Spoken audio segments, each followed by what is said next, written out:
Hello and welcome to a new video. This is going to be a review of our 2025 cruise on the Disney Fantasy sailing from Southampton in the UK. We did a 5-night sailing on the Disney Fantasy from Southampton at the end of July 2025. We sailed down to La Coruña and Bilbao in Spain with a sea day on either side. We're going to get into all the details about the various topics of the cruise, but if you are new here, my name is Emily. I make cruise and travel videos. The Disney Fantasy cruise was my third Disney cruise. I have also sailed on the Disney Magic and the Disney Dream. I have cruised with Disney Cruise Line. I've also cruised with P&O, Princess and Cunard. Various places: Mediterranean, Caribbean, Alaska, Northern Europe, Norwegian fjords, lots of places. If you are interested in Alaska or anything Princess, then do stay tuned to the channel.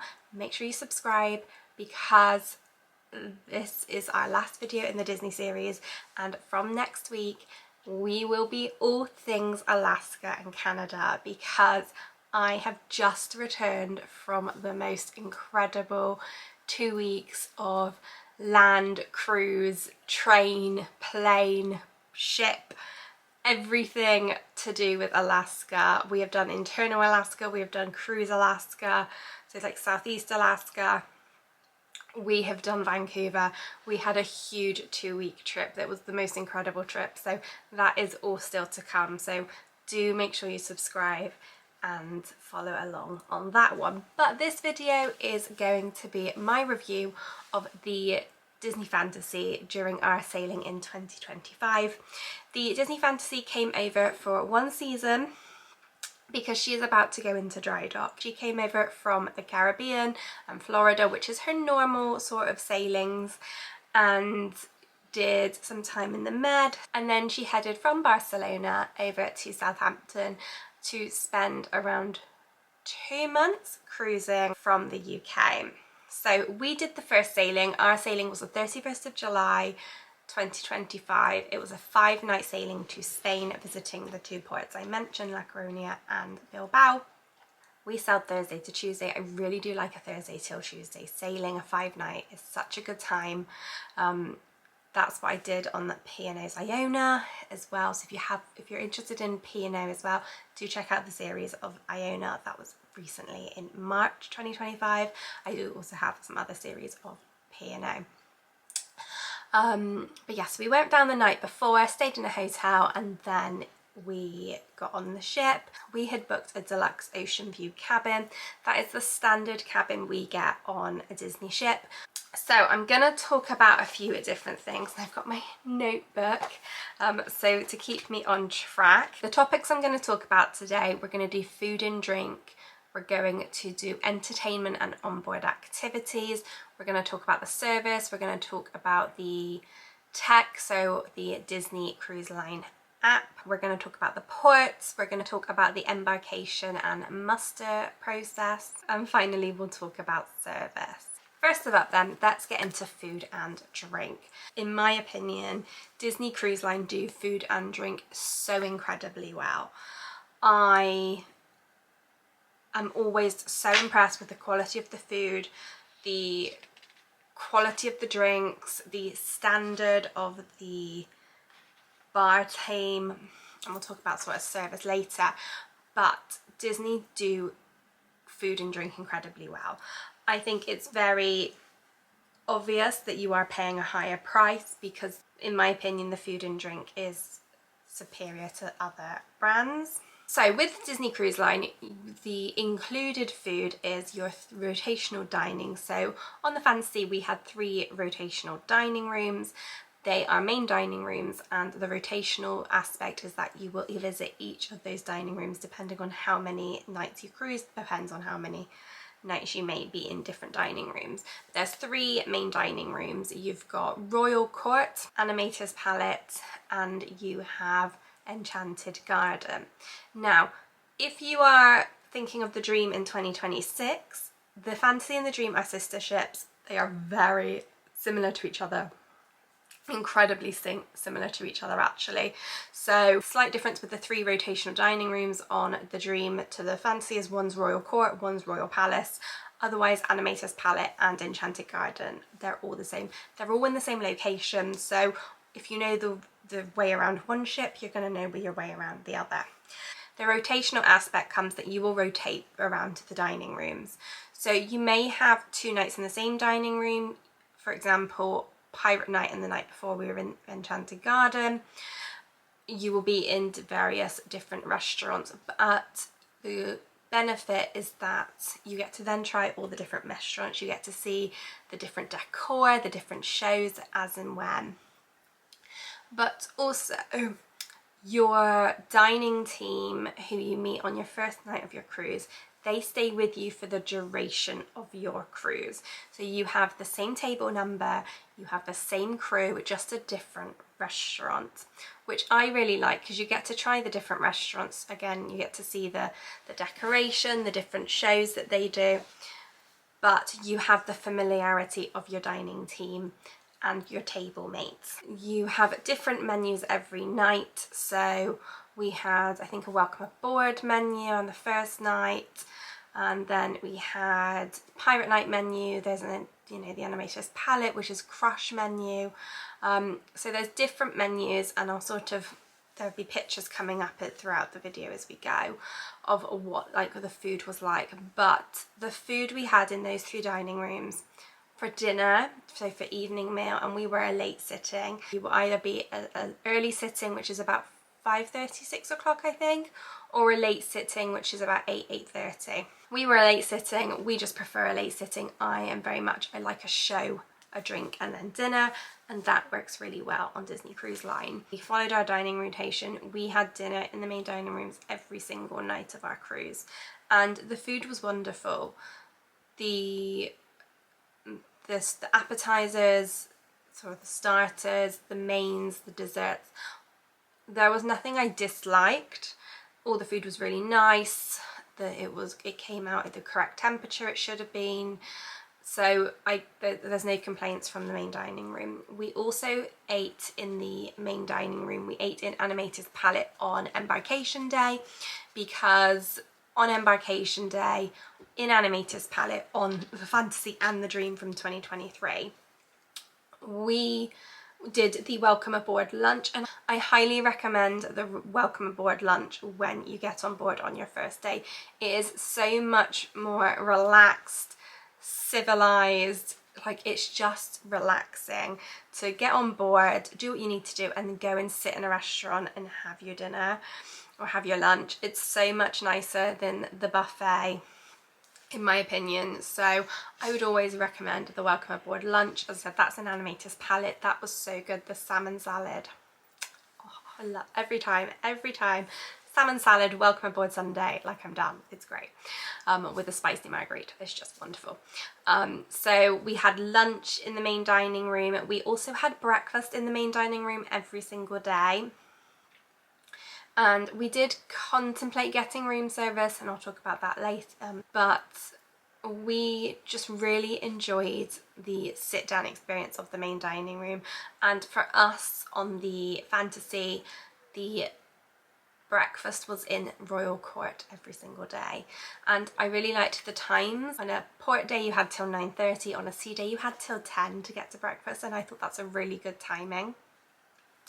So all the food we had, breakfast, lunch, dinner, in any main dining room, was a really lovely experience. The food was always really nice. So I've no complaints on the food in the main dining rooms. Other dining options you have on board. So for breakfast and throughout the day you have room service. So you can have room service. It is included in the cost of your Disney cruise. The only thing you tip $1 per plate for the crew member that's brought the food, but otherwise it is included. We didn't try room service. I think we always think, oh yeah, we'll do room service, but actually it just didn't work for what we were doing on our cruise, so we didn't try room service, but it is an available option. We didn't go to Cabanas, which is Disney's version of the buffet. We just prefer a different option. For a quick bite for lunch a few days, we did do the quick service dining on the pool deck. So, and there's such a good selection. So there's the typical pizzas, burgers, hot dogs, but there's also salads and sandwiches, and they were really, really nice and tasty. Really enjoyed the salads we had, the sandwiches. So definitely the pool deck food is a great option for lunch. I will say the buffet is only open during the day. It is not open for the evening. So if you didn't want to go to your main dining on an evening, your options are room service, the quick service up on deck if it's still open, or specialty restaurants, Paolo or Remy. The deck food, cabanas, room service, as I said, they're all included in your price of your cruise. Paolo and Remy are 2 extra pay dining options, and they're also adult only dining options. So Remy is French cuisine, Paolo is Italian. You can do Paolo brunch, you can do Remy brunch, you can do a Remy dessert thing, which sounds fantastic. Should try that one time. And then you can do dinner there as well. It's all extra pay. We have done Paolo on the Dream and also the Magic, and I highly recommend Paolo on any ship. I think it's a great experience, especially the brunch. We've done the brunch. We would like to try the dinner, so maybe that's for a future cruise, but definitely Paolo brunch. We didn't do it on this cruise, but we have done it previously and never disappointed. Then we have drinks. So drinks are extra pay if you are getting them at any other time apart from the self-service drink stations for fountain drinks located on deck, or during your dinner times. Soft drinks, fountain drinks are included with your like breakfast, lunch and dinner, and then the fountain drink stations on the pool deck. But if you want to order a soft drink at a bar, have it delivered, it is an extra pay. Everything is in dollars on Disney Cruise Line. It is a US cruise line, so you'll be paying in dollars. Disney do not offer a drinks package. They do like a water package if you want bottled water, but they don't do like a drinks package where you can pay so much a day for X amount of drinks. That's not a thing on Disney Cruise Line, and that works really well for us because we're not big drinkers, and so we would never do a drinks package anyway. We tended to have 1 or 2 drinks a day, and on top of the price of the drink you also pay gratuity, so an extra tip, and then that's always included, and then you can add on a tip as well if you extra tip if you want to. There's various bars throughout the ship. I'm not going to go into detail of which bars where, I think it's far too much. My favourite bar by all is definitely Bon Voyage on deck 3 midship, right next to the atrium.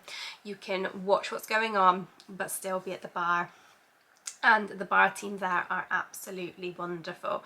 So my favourite place, I had a very wonderful spicy margarita most nights, and Mum would have a Mai Tai, and it was just a really nice thing to go after the show, before dinner, you go to the bar and get a drink, and then you just kind of watch what's going on around the ship. So just bear in mind, drinks are in dollars. They are probably, I'm trying to think, I can't remember, about $15–18 per cocktail, I think. I was really impressed that Disney are very much, they will make any drink you like, so it doesn't have to be on a menu. The spicy margarita was not on the menu, but nobody told me no, you can't have a spicy margarita because it's not on the menu. The bar staff are incredibly well trained to be able to make a drink that you want.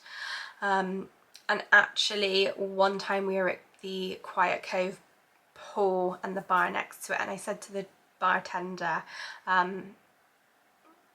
you know, what mocktails can you do? And he says, we can make anything, you know, you just tell us what you want and we'll make it, because they do have the skill to be able to make any drinks. They're not pre-made and they just pour them.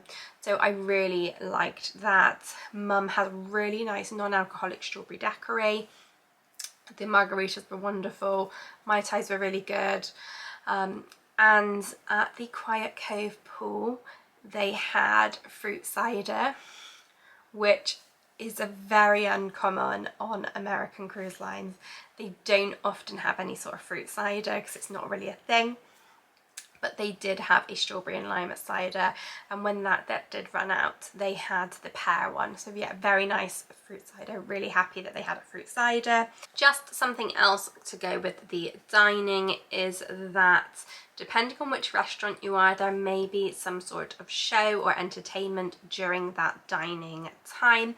For example, in Animator's Palette, we had Crush, so he would come around the TVs throughout the restaurant, talk to people, entertain people. So that's what we had on Animated Palette. In Enchanted Garden, the Fab Five came out and did a little show, which was really a big surprise to everybody, so that was really nice. Next, let's talk about the ports. So our cruise was a 5-night cruise and we had 2 port days, both in Spain. We visited La Coruña and Bilbao. La Coruña was first and then Bilbao was the day after. In the first part, so in La Coruña, we docked right in the centre of town. It was in walking distance to a lot of places, which is always super handy, I think. I much prefer it when you dock in a location which is close to things rather than having to then bus out. I appreciate that's not always possible on a lot of places. It depends on the port situation, but certainly for our day in La Coruña, we were right in the centre of town. We were able to walk around. There were shops, restaurants, beaches.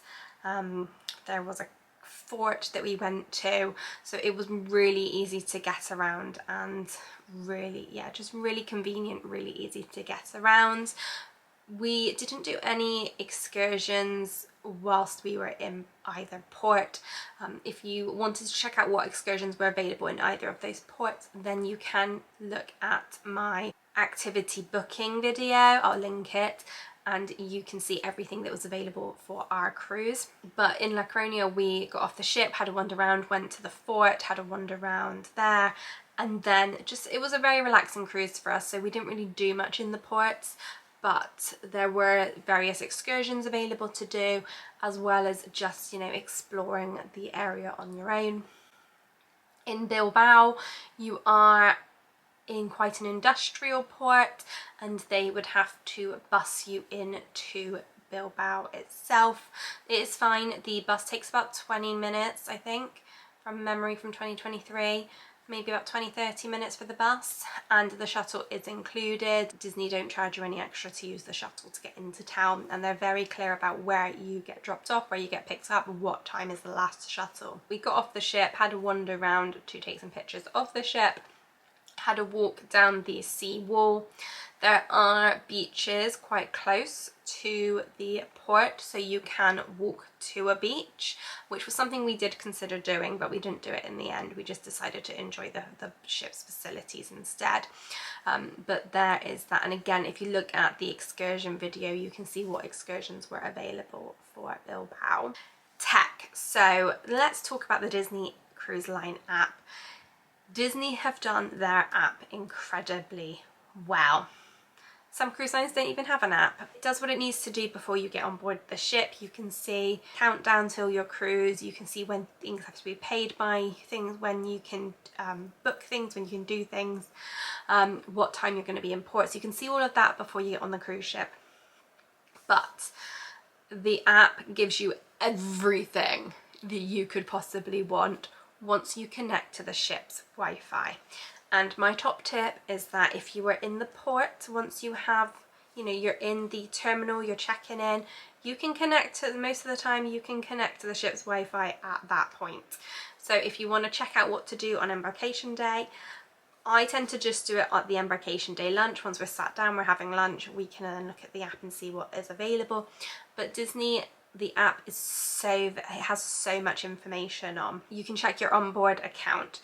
You can see what is going on, so you can have a rundown of every single thing that is going on that ship throughout your whole cruise. You can see it every day. You can like things, so it will remind you of things 15 minutes before they start. You can see what characters are coming out at what times. You can see what time the captain reception is. You can see what times the shows are. You can see if there's a matinee performance, and you can bookmark all these things you like. You can also look at the menus for the dining, so you can see what you want to eat before you get to the dining room. Top tip, love doing that. You can look at the cocktail of the day. It gives you all the disembarkation information like I showed you in the disembarkation video. There is so much the app can do, so definitely use the app to your advantage. You can message between people. Disney also allow you, outside of the Disney Cruise Line app, it also allows you on the ship to WhatsApp people at no extra cost, so you don't need to buy the extortionately priced Wi-Fi package to WhatsApp people, which I think is really, really great. So definitely use the app as much as possible to get all the information you need to make your cruise the best it can be. Next, embarkation and muster. So embarkation at Southampton for Disney was incredibly smooth. We were on board within 15 minutes of getting to the port. We got to the port bang on our port arrival time, and we were allowed to go straight through up into security, then to check in, and then just got back on board the ship. It was just smooth sailing, pardon the pun, throughout the whole process. If you arrive before your port arrival time, you will be made to wait in a queue, and you will be queuing whether it's raining or sunshine. So my advice is always get to the port as close to your port arrival time as possible, so that you don't have to then wait in that queue. For us, our Disney Cruise Line luggage tags never arrived. Not even after the cruise, they just never arrived. But the cruise line, the staff on the ground knew that a lot of people hadn't had their luggage tags, and so there was plenty of people there to help you to put luggage tags onto your luggage so that they could go through and get to the right cabin. So it was all very smooth, it was seamless. The ground staff knew what they were doing, they were great. We were in the Horizon terminal, so we went through security first, then up to check-in, and then once we checked in, we were just able to get straight on board the ship. There was no waiting around. It was really, really seamless, so well done Disney for making embarkation as smooth as possible. So embarkation, yes, great, phenomenal.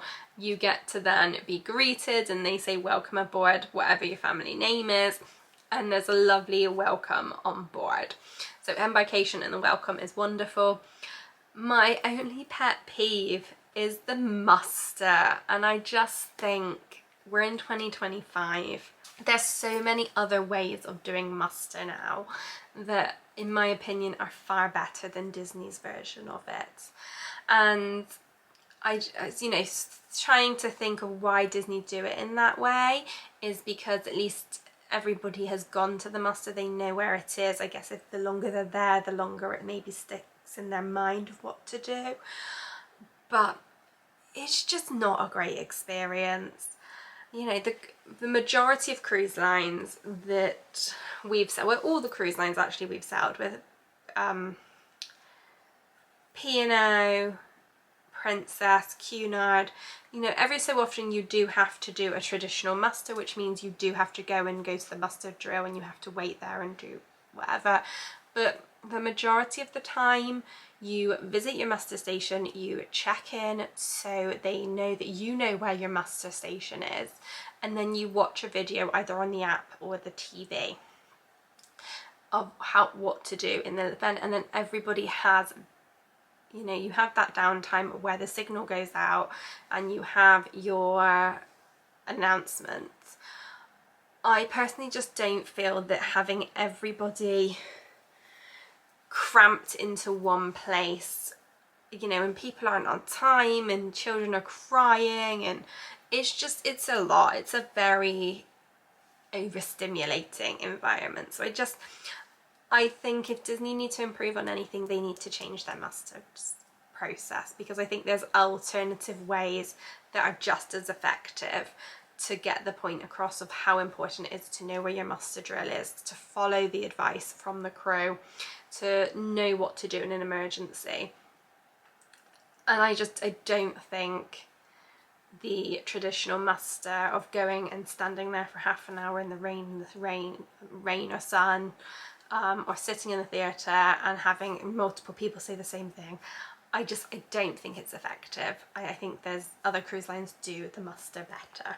Let's talk entertainment, and mainly the shows on board Disney Cruise Line. Disney Cruise Line know how to put on a show.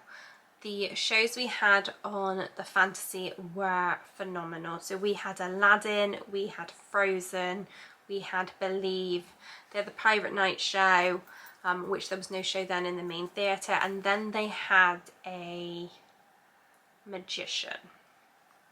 The magician I wasn't that impressed with. I thought he was quite chatty. I want to see more of the tricks and the magic rather than a lot of talking.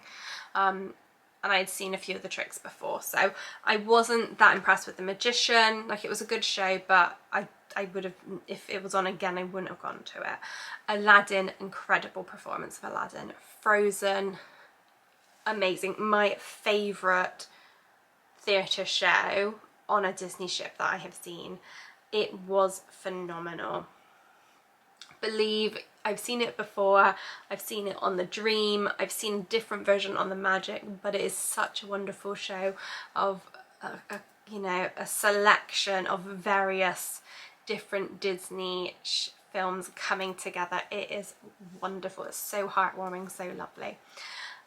Standout for me was the performer, the actor who played Genie and also played Olaf. He was incredible. He was such a character.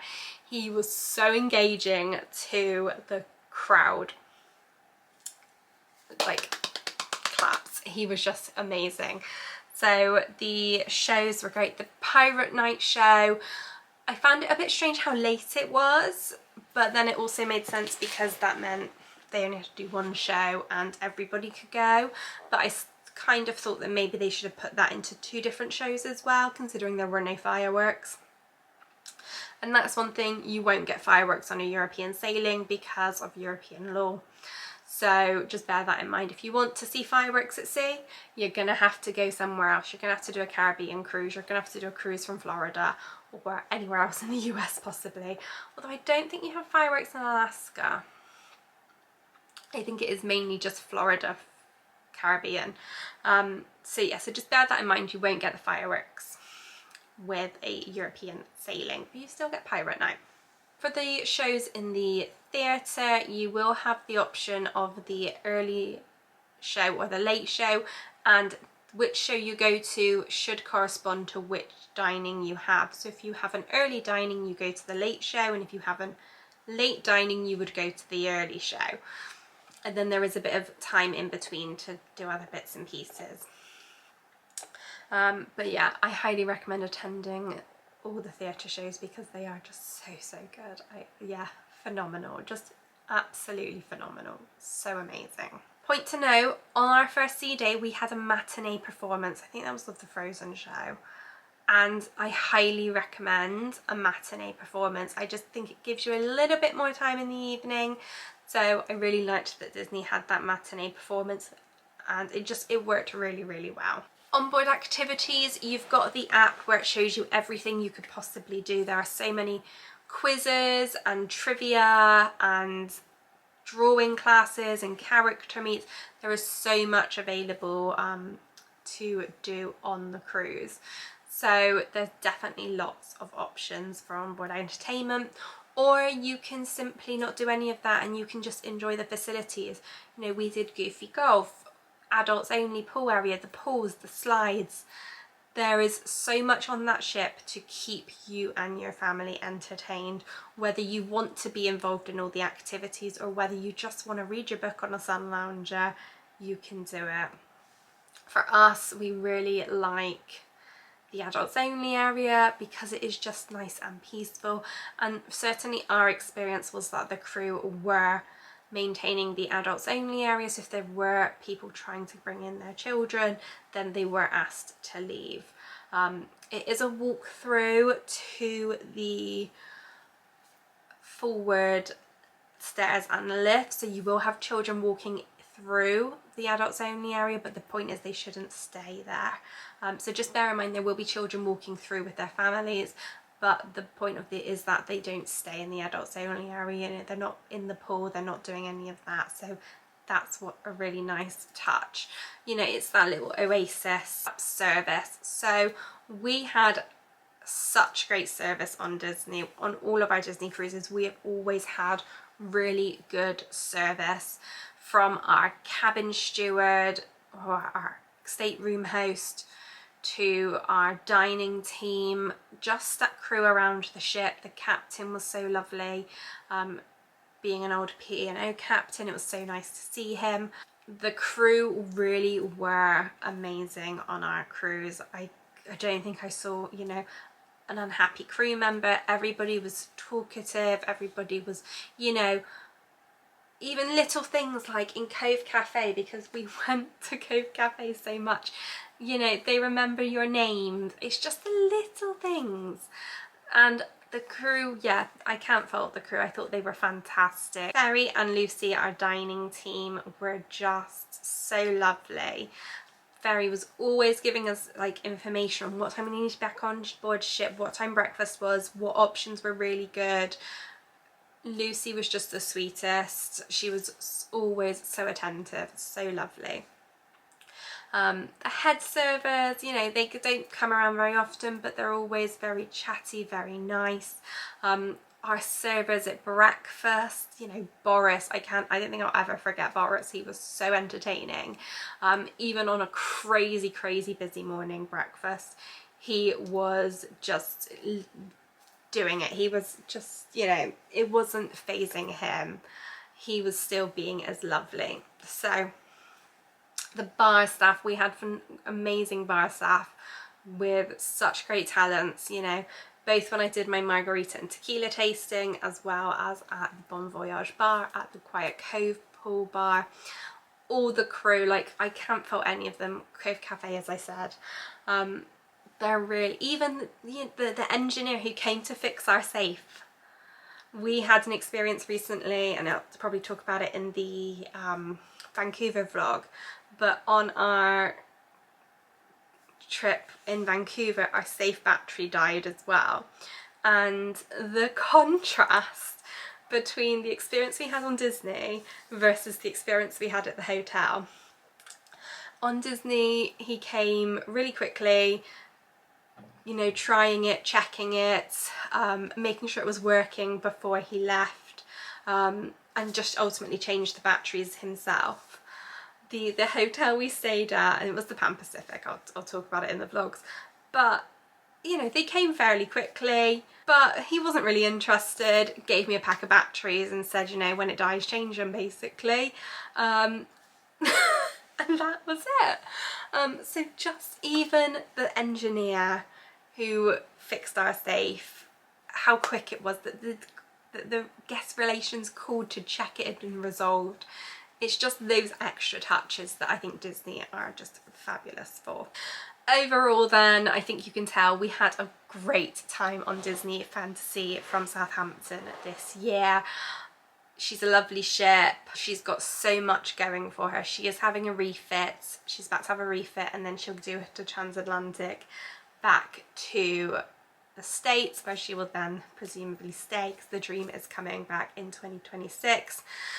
Lots of speculation on what ship's coming in 2027, so we will find out. I've heard the Wonder, I've heard the Wish, I've heard the Dream, so we will find out probably in March 2026 what ships are coming over in 2027. I really recommend Disney Cruise Line. I think if you can, they are a bit more expensive than other cruise lines, but I do think the quality is just slightly above. If you are thinking about it, definitely do it. It is well worth it. The only concern you may have is that you may decide that Disney Cruise Line is that good that you want to keep cruising with them.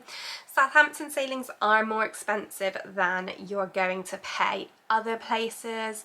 So I think for our 5-night sailing it was about £3,000 for the two of us.